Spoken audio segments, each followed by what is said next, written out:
So today's episode is a bit special as we are looking at a top lane matchup. Katarina versus Riven in the top lane. Some of the spells are Flash Teleport. You can go Flash Exhaust if you want, but you will lose some of that pressure in the late game when Riven can split and you can't. Teleport is usually really strong if you feel like you can 1v1 all of the enemy champions. In this case, let me just turn it back a little bit. You can see that TP is actually not that good since Kha'Zix, if he gets fed, can probably 1v1 me. Riven, if she gets a bunch of magic resist, can probably 1v1 me. But in games where like the jungler is mainly like a tanky jungler maybe, then taking TP is really good because you get that sideline pressure. So let's talk about starting items. Well, this game I'm starting with cloth armor and 4 pots. The setup is a bit special. I can't really expect anyone to make a new rune page for every Kata and lane guide I bring out, but this worked really well for me. You can just use something similar. What I used was 80 marks, AP quints, 80 seals, and AP glyphs. So lots of AP, lots of AD, and the armor for the double AD matchup. Why double AD? Because both the top laner and the jungler, Riven and Kha'Zix, are AD. So the lane starts level 1. You start poking with Q. What you have to keep in mind is that Riven, if she's smart, or maybe if it's her playstyle, she will start E. So just like Orianna, the first thing you do in lane is you throw a Q to see if she skilled her shield or her offensive ability. So she skilled shield, which means that throughout the whole level 1, I will try to abuse her as hard as I can. Okay, so that's very important. Whenever Q is off cooldown, I will try to land it onto her. So like accumulate the poke, because pre-level 6 is basically the time where I can shine. Level 6, the longer trades that I do, they're really unfavorable against Riven because of her ult and her finisher. Okay, so always use as much auto attacks as you can, even as she combos you, don't worry. The main edge I had right here is I could proc Thunderlords with Q, and after that I can just chase after her, and she has to avoid me. And I almost hit the passive dagger as well. So if she only has one ability and she uses it, and you Q her, just run after her. Unless you get like minion aggro from a whole wave, it's completely fine. So level 2 pops, she goes away. There's only 2 minions in the backline, so if when she goes for CS, I can just do something like this. Bounce it off the 2 minions. And then do an E-auto attack. Would have been even better if my Thunderlords was off cooldown, but that was asking too much. Okay, so we just keep clearing waves for now.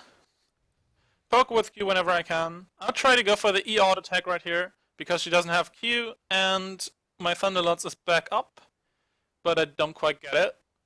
Okay, so after this minion I will hit level 3.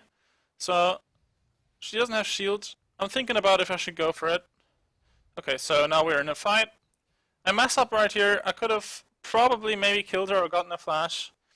By just right here being maybe a little bit more behind her than W immediately. That's what I do anyway. Just stay right here, a little bit more behind. Proc the dagger, auto attack her once, and then just wait and E-auto attack her again. She would have to flash my auto attack or flash my Shanpo, or she would die. Okay. So she backs. I know she has teleport, so I'm pushing anyway because I kind of want to back, since I have teleport as well. Okay, so I know she teleports. I don't stop my recall.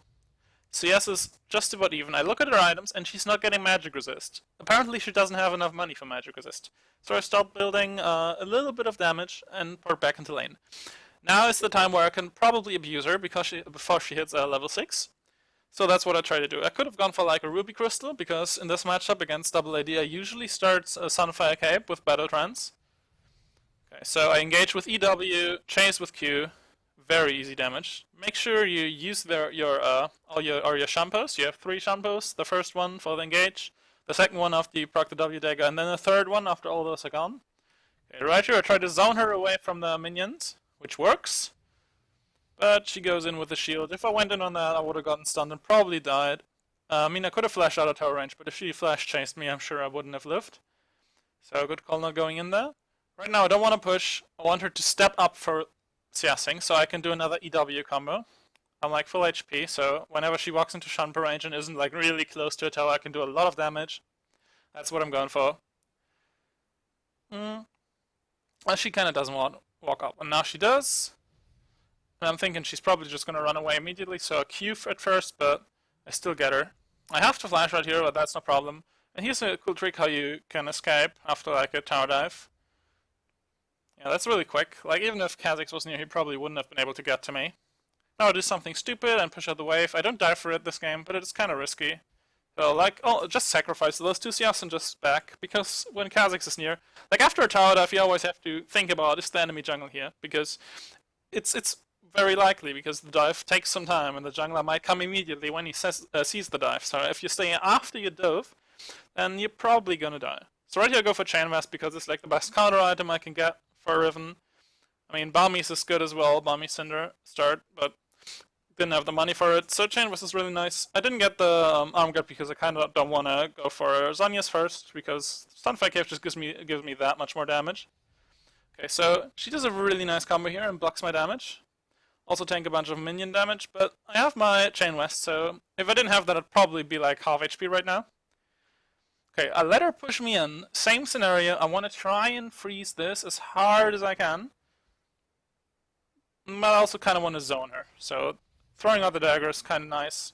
I get 6 in the fight, so that's really good, because I can kill her. But I think I messed this up. Yes, she does E my auto attack, which would have killed her. But it's all good, because she has to back. So right now, I forced her out of lane. This will probably happen to you as well. If you get a nice lead on Riven and she tries to CS, you can force her out of lane by doing some good poke. You want to freeze. You do not want to use your abilities to push into the turret. She doesn't have TP, so she's not gonna be able to TP back to lane. She has to walk. And while she walks, I will make her lose all this CS.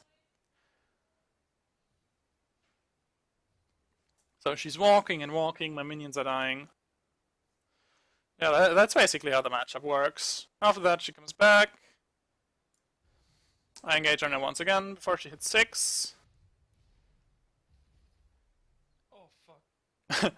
Mess up my ultimate. That was my voice right there on the recording. That would have been another kill. Then Lee Sin comes in, we get the first blood turret, and lane is over. So yeah, that's gonna be it. If you have any questions, please post them in the comments. I'll try to answer everything. If you like this kind of video, please leave a like. I'll do more in the future.